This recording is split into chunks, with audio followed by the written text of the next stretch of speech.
Hello viewers, I'm back on the field after just barely a week. I have to frequent visiting the farm, and that's because we're in August. Like I said in the previous video, this month, due to the consistent rainfall, the environment becomes very suitable for bacteria or fungal causing,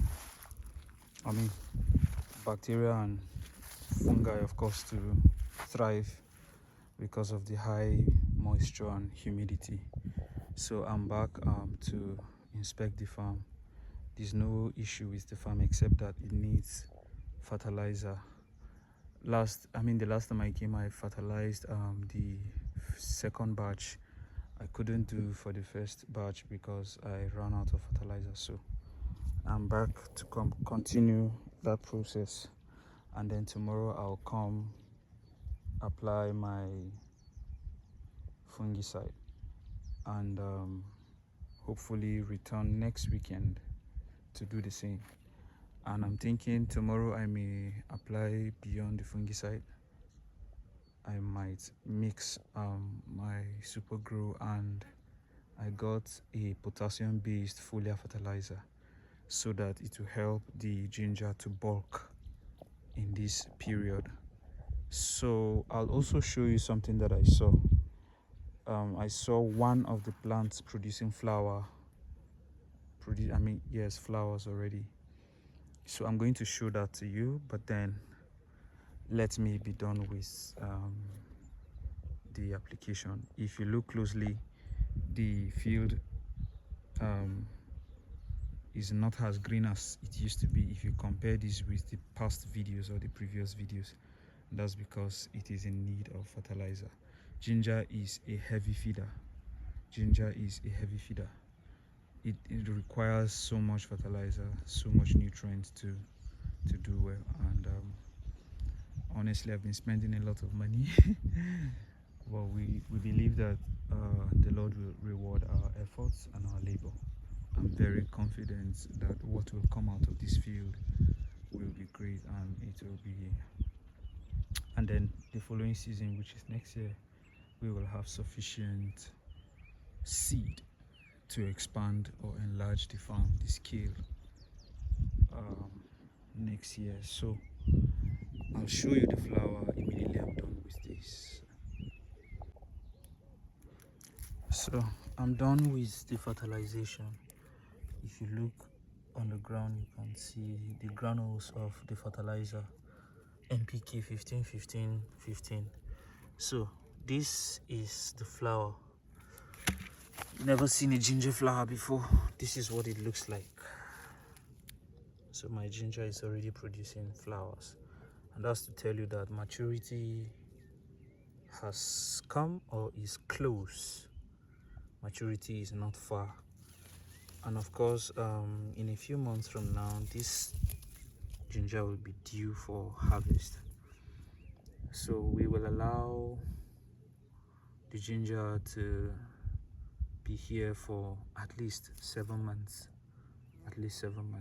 So we won't be harvesting in October or November until December.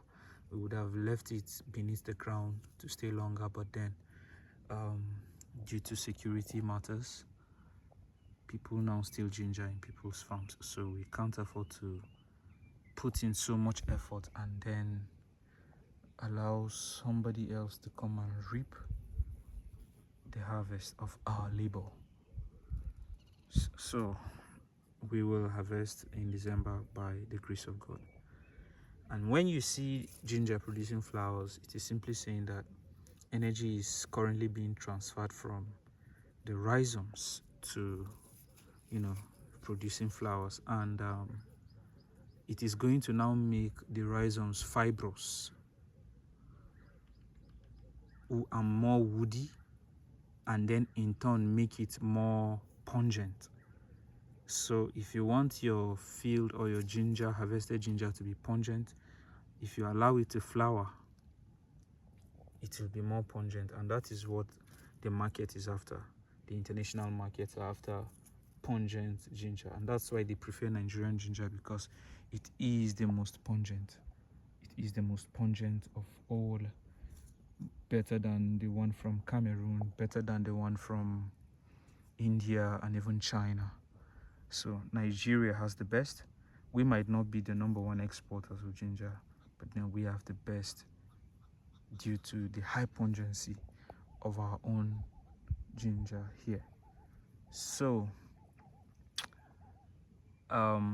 we thank God for how far He has brought us. Thank you so much for watching. Right now I'm going to be doing something. I can observe, I can see a few weeds in the farm. I'm going to begin to pull off the weeds. If I am unable to finish it today, I'll come back tomorrow. You can see weeds, though the farm is clean. However, I don't want to see weeds at all. I want to bring them to the barest minimum or minimal level. So when I come tomorrow, if I'm unable to finish the picking, the hand picking of the weeds, I'll come tomorrow early in the morning to apply my fungicide and super grow, and then the potassium based fertilizer, foliar fertilizer, and then I'll proceed to continue the hand picking of the weeds. Thank you so much for staying with us. Keep following. Please, when you watch videos like this, do your best to like and then also subscribe to the channel. When you like this video, it sends a message to YouTube and the algorithm that this is a very valuable video, and so it will be sent to more people or more viewers. In order to allow others or like-minded people like yourself to find this video, you have to like it, please. And if you have questions, feel free to ask your questions in the comment section. When you see something like this is a good sign. When you see that the ground is beginning to crack, it is signaling that your rhizomes are expanding beneath the ground, and that's a very positive sign. It's something that everybody who plants anything that has to do with tuber or rhizomes looks out for. When you see cracks on a yam heap, it tells you that the yams are expanding beneath the ground or in the heap. Same thing for potato and even for rhizomes like ginger and turmeric. The ground is, we did earthing up actually, and so you can see that it is expanding. It is expanding. I don't know if it is if I can just attempt to dig out so that we can see what is happening. The rhizomes are still expanding. Just let them be. We will see whatever we want to see at harvest. Yes, so thanks for following. So I'll be spraying my ginger today, and I have my fungicide. And if you're getting fungicide, I counsel that you get a brand that has a mix of mancozeb and metalaxyl. So the mancozeb acts as the contact fungicide, and the metalaxyl acts as the systemic fungicide. So it helps against leaf blight or ginger blight and root rot as well.